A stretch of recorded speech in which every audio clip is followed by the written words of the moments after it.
Assalamualaikum warahmatullahi wabarakatuh. Perkenalkan, nama saya Muhammad Faiz Ilham bernomor NPM 234300101. Di sini saya akan memberikan video penjelasan mengenai tugas dari beliau Bapak Dedi Irawan selaku pembimbing maupun pengajar mata kuliah pemrosesan data terdistribusi tentang jenis-jenis sistem operasi terdistribusi.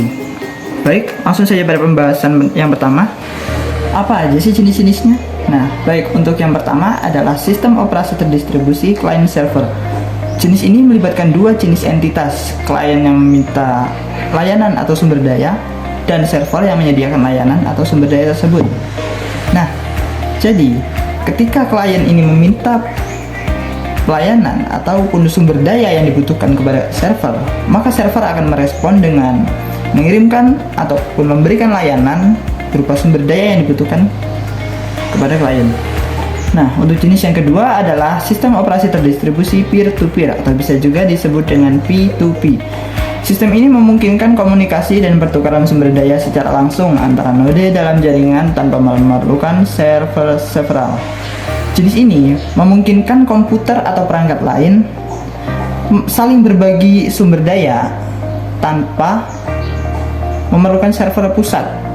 Jadi bisa secara langsung. Nah, semisal komputer A bertindak sebagai peminta layanan dan komputer B sebagai penyedia layanan. Nah, kedua komputer ini dapat berganti tugas atau bertukar tugas secara bergantian sesuai kebutuhan. Nah, untuk jenis yang ketiga yaitu sistem operasi terdistribusi middleware based. Jenis ini menggunakan lapisan perangkat lunak tambahan atau middleware untuk menyediakan berbagai layanan dan fungsionalitas distribusi. Nah, maksudnya dalam jenis ini middleware sangat dibutuhkan sebagai penghubung dalam jaringan untuk mengelola informasi atau komunikasi antar proses dalam kedua komputer. Sebagai contoh, komputer A ingin mengirimkan input kepada komputer B, namun komputer A ini tidak dapat menjangkau komputer B, sehingga diperlukannya middleware atau perangkat lunak khusus yang mengelola informasi dan komunikasi antar proses tersebut agar komputer A dapat menjangkau komputer B untuk melakukan input data. Nah, untuk jenis yang ketiga adalah sistem operasi terdistribusi cluster. Sistem operasi cluster melibatkan sekelompok komputer atau node yang bekerja sama sebagai satu kesatuan untuk mengelola tugas dan sumber daya. Cluster beroperasi dengan cara yang terkoordinasi untuk meningkatkan kinerja dan ketersediaan.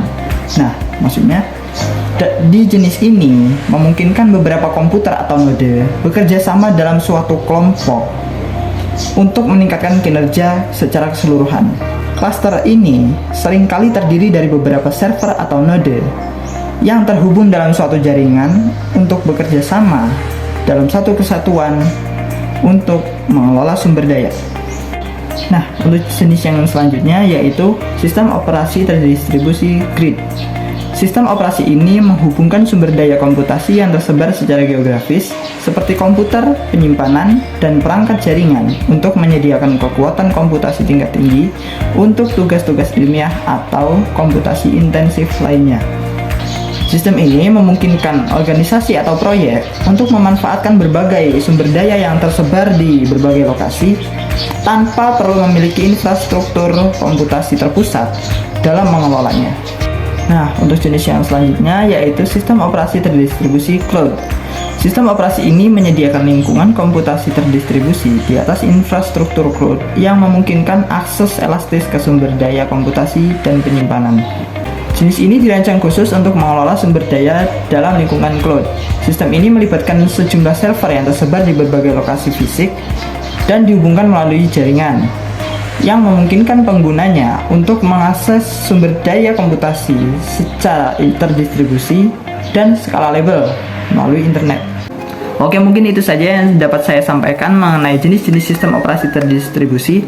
Semoga apa yang saya sampaikan dalam video ini dapat kalian pahami dan kalian manfaatkan untuk kedepannya. Baik, Kurang lebihnya saya mohon maaf. Saya akhiri. Wassalamualaikum warahmatullahi wabarakatuh.